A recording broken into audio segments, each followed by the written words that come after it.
Hey everybody, welcome back to Black Lotus, where we talk about all things strange and unusual. And today we are going to be talking about media mind control and how we are affected by everything that the media projects on us. But anyway, before we do that, as always, I want to remind our viewers that we have a discussion group over at Black Lotus where we talk about all the things that we talk about here, all the topics that we talk about here. And it is a wonderful bunch of people. There are no trolls there. We have intelligent conversations, and we have people there that are experts in the paranormal and cryptids and ufologists there. And so definitely join up with us over there. I will drop a link in the description below. Also want to remind you to please like and subscribe to Black Lotus. We love to see the thumbs up. And one last thing I want to mention, I think we've only mentioned this once before because we have a brand new podcast over at PodBean, and it is called the Paranormal News Network. And what we do is we bring you the latest in paranormal news and news about UFOs and ghosts and so on and so forth. So definitely check us out over at PodBean. And again, I'll drop the link for that in the description as well. Anyhow, I think we should start this, Ralph, is that with the information that I found, and I thought it was really interesting, and that is that from the age of 2 years, the average American is watching over 34 hours of television a week. Yes.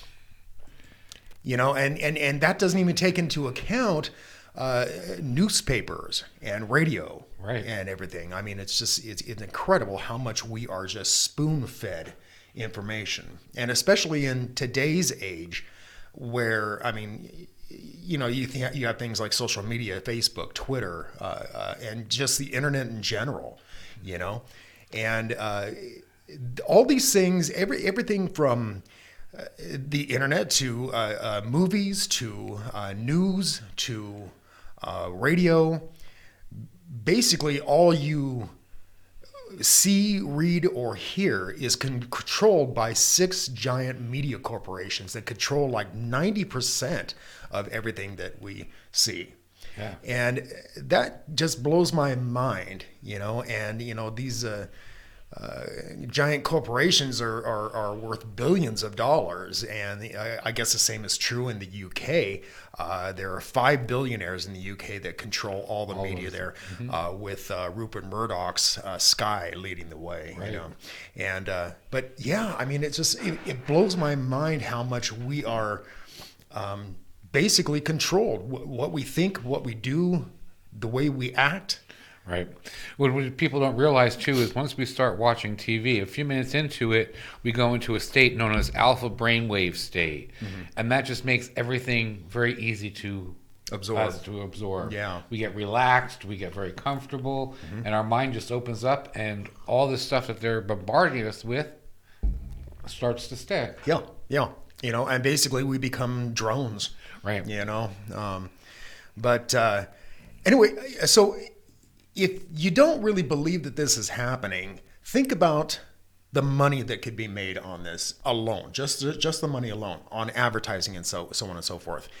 And if you think that subliminal messages are a thing of the past, because they were, they were in movies and stuff like that, and it would be something that would just flash on this screen for a split second, and then but it would implant an idea in your mind, like they used popcorn. To use it, right. They used to use it for popcorn and concessions. And concessions. Yeah.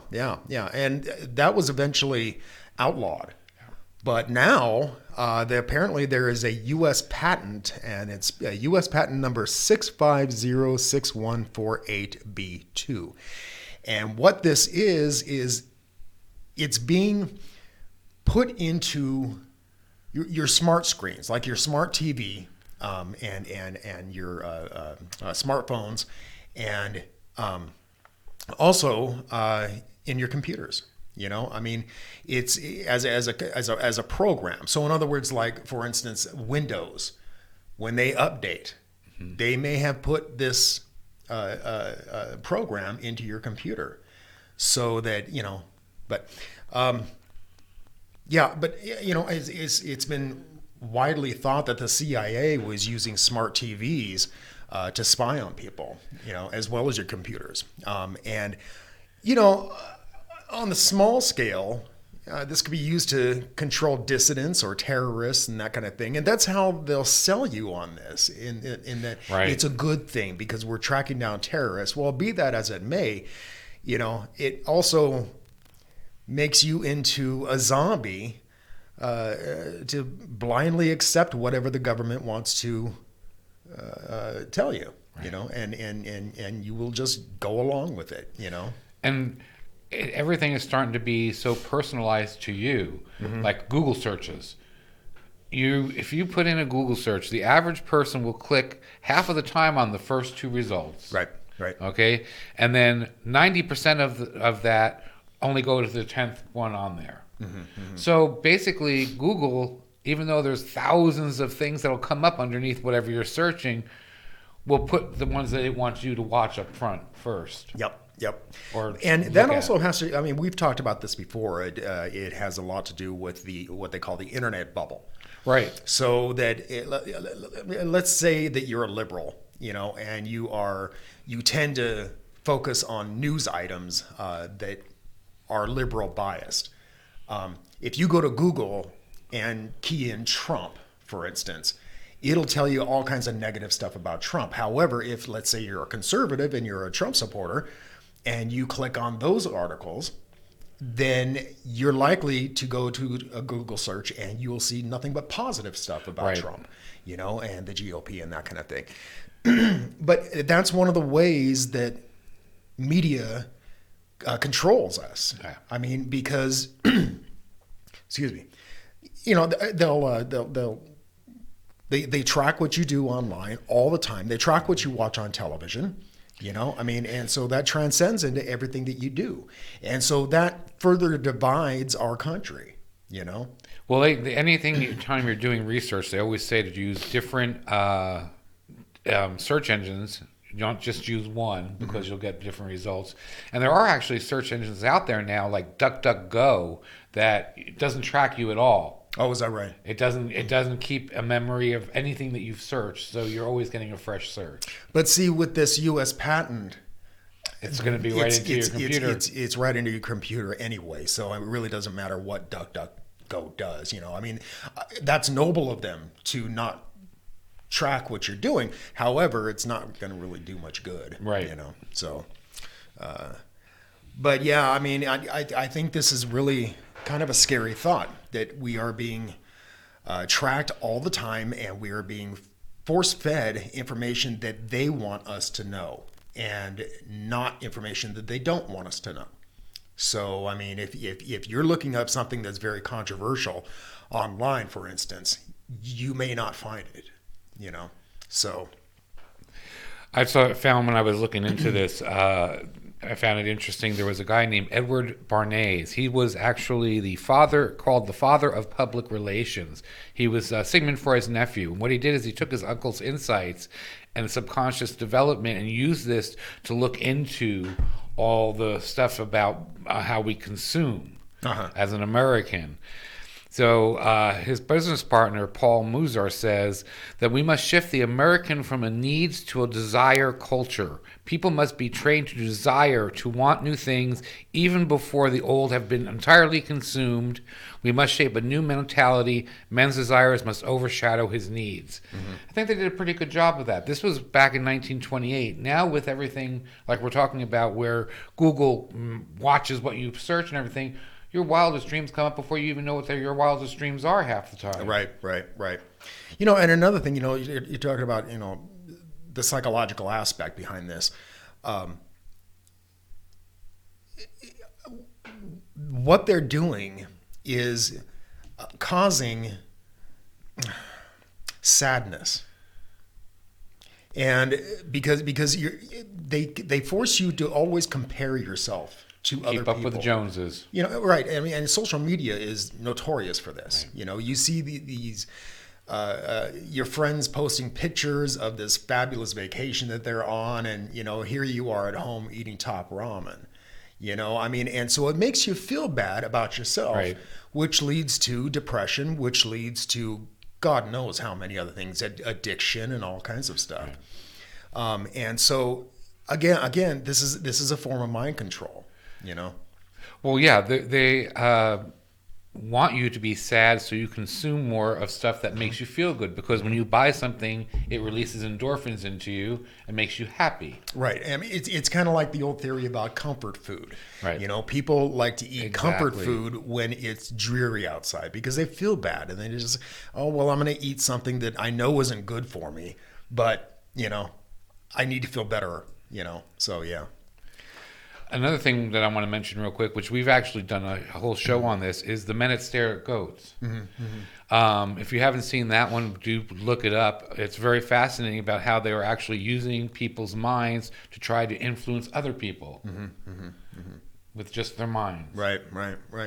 I found that whole story pretty fascinating, and the reason being is because of the remote viewing thing that they went into. But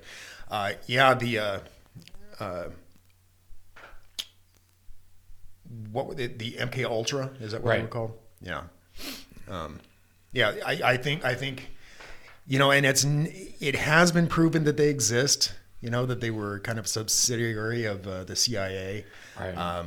But they did a lot of work with drugs on military personnel. Right. There was supposedly over 7,000 military members that were affected by that. And some without consent. Right. They were being experimented on without consent and given different types of drugs and that type of thing. I know they did a lot of work with LSD. Yeah, a lot with LSD. I know one of them, one of the guys, Whitney Bulger, he was a former crime boss, and they were using him as a test subject because he was in prison. Okay. And he talked about, this was like 1957, he talked about how the convicts were all in a paranoid state because they were giving them LSD.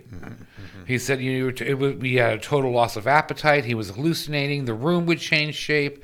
Hours of paranoia and feeling violent. He'd experienced horrible periods of living nightmares and even blood coming out of the walls. Guys turning into skeletons in front of him. And he saw a camera change into the head of a dog. He said he felt like you were going insane. Yeah.